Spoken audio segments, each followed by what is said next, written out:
Welcome back, students of class 7.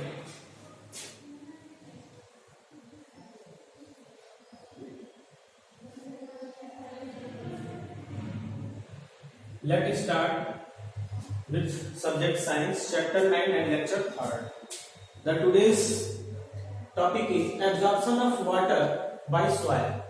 ठीक है, आज का टॉपिक है students absorption of water bye soil. Soil में absorption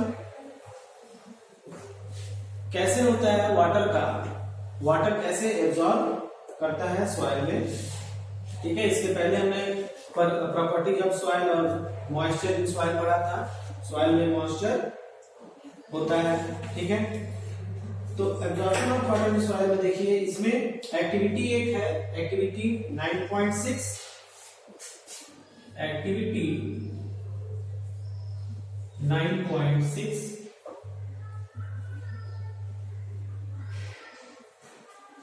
in this activity beaker, इसमें बीकर है, फनेल लगा हुआ है. फनेल में in the funnel a filter paper का एक लेयर है एंड दैट इज ड्रॉपर. ठीक है, ड्रॉपर से हम क्या इसमें फिल कर रहे हैं, वाटर.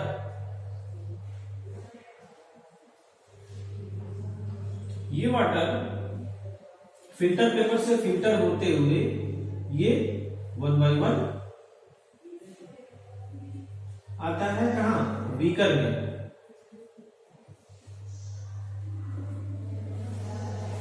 ठीक है, ये क्या है, water.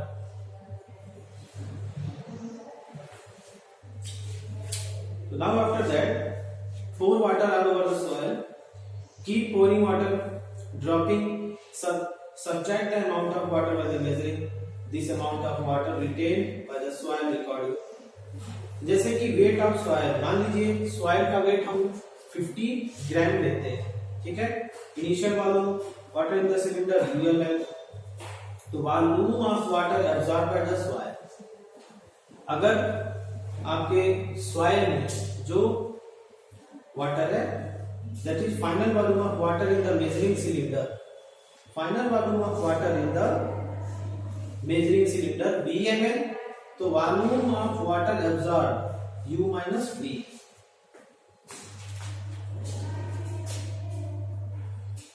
Initial volume of water, मतलब स्टार्टिंग में जो वाटर है वो UML. ठीक है, फिर उसके बाद है final volume of water. Final volume of water VML. तो volume of final volume of water in the measuring cylinder, मतलब लास्ट में जो वॉल्यूम वाटर का इसमें हमने फाइंड किया, पाया, तो क्या होता है, volume of water absorb by soil. Volume of water absorb by soil, so that is U minus V. ठीक है, तो ये क्या होता है कि जब V में वाटर कुछ कम आता है तो इसका मतलब सॉइल जो है, सॉइल कुछ वाटर एब्जॉर्ब कर लिया. तो वो कितना किया, कितना एब्जॉर्ब किया वाटर, आपको यहां से दोनों डिफरेंस करने से पता चल जाएगा. तो यही है इसमें. अब इसको आप कितना इसमें लेते हैं, वेट ऑफ सॉइल कितना था, 50 ग्राम था. ठीक है, तो percentage of water absorb, percentage of water absorb is equal to U minus V. ठीक है, और total soil, total weight of soil कितना था, 50. परसेंटेज में फाइंड करना है तो इसलिए हम 100 से मल्टीप्लाई कर दिए. So by this formula you can get percentage of water absorbed by the soil. By this formula you get percentage of. ठीक है. अब है next topic soil and crops.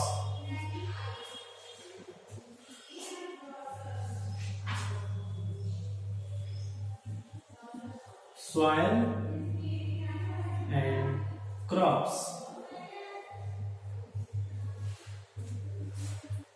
Soil and crops. You know that जो crops होते हैं, जो फसल होते हैं, क्रॉप्स मीन्स क्या होता है? फसल.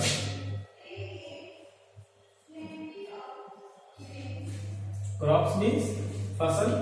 तो जो फसल उगाए जाते हैं वो कहाँ होते हैं? मिट्टी में होते हैं, सॉइल में होते हैं.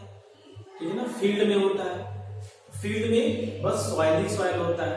तो उस फील्ड में सॉइल को पहले मॉइस्चराइज करना होता है, मतलब वाटरिंग करना होता है, फिर उसमें सीडलिंग करनी होती है और फिर जाके तब क्रॉप्स धीरे धीरे ग्रो करते हैं.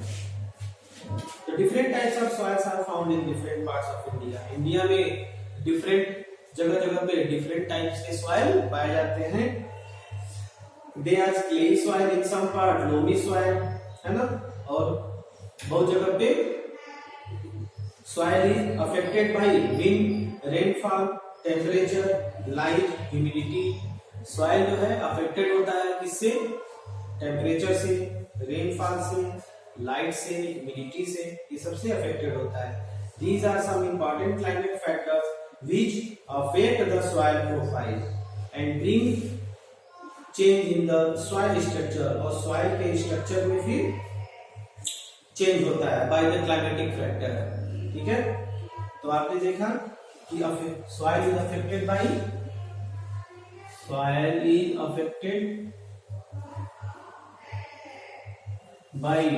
wind, humidity. ठीक है. विंड, ह्यूमिडिटी, टेम्परेचर, रेनफॉल,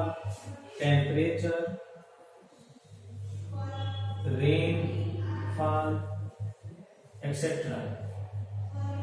ठीक है. तो बहुत सारे हैं जो सॉइल को अफेक्ट करते हैं. These are the factors. As well as the component of soil determine the various types of vegetation and crops that might grow in any region. Clay and loamy soils are both suitable for growing cereals like wheat and gram. Clay and loamy soil. देखिए students, clay and loamy soil. ये किसके लिए होता है? Clay और loamy soil by the growing cereal like wheat and gram. Wheat and gram के लिए,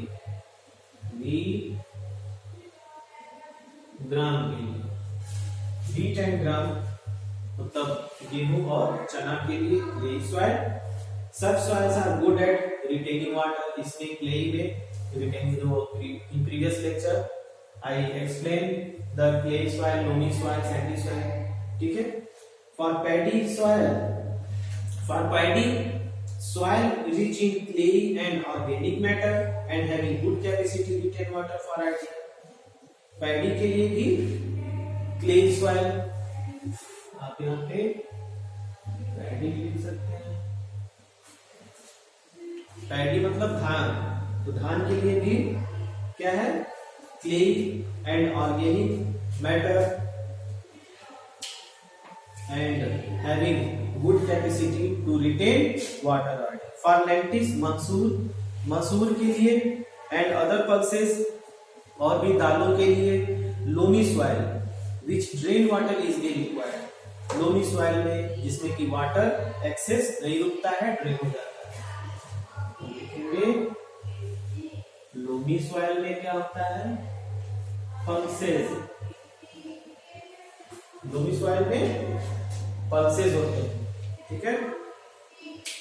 For cotton, sandy, loamy soil which drain water is.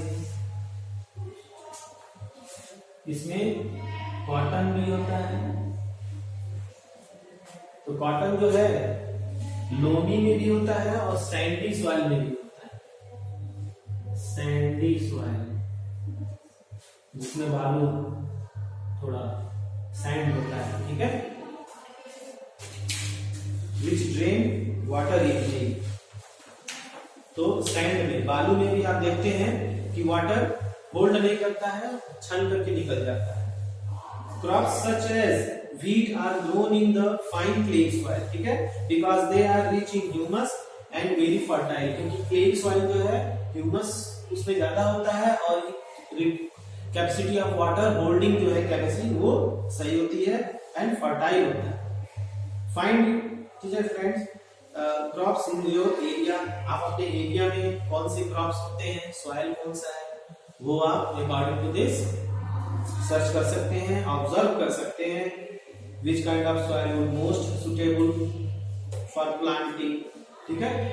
इस तरह से ये student important points from the clay and soil and crops. And आज के लिए इतना ही और चैप्टर आपका ये कंप्लीट होता है, ठीक है students. So we will meet in next lecture. Okay, thanks for watch the video.